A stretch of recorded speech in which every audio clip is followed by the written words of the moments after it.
30年封印のカード、衝撃の鑑定結果。これ何かわかる？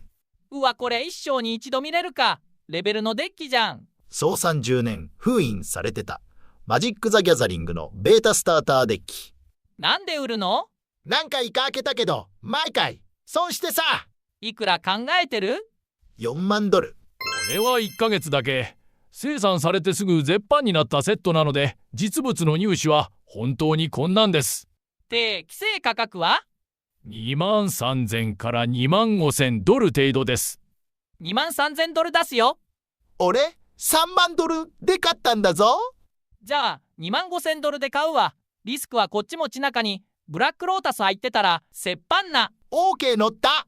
じゃあビニールは剥がしますね。3、2、1。オーマイガアンセストラルリコールじゃん。パワー9の中でも上位ランク最低15万ドル。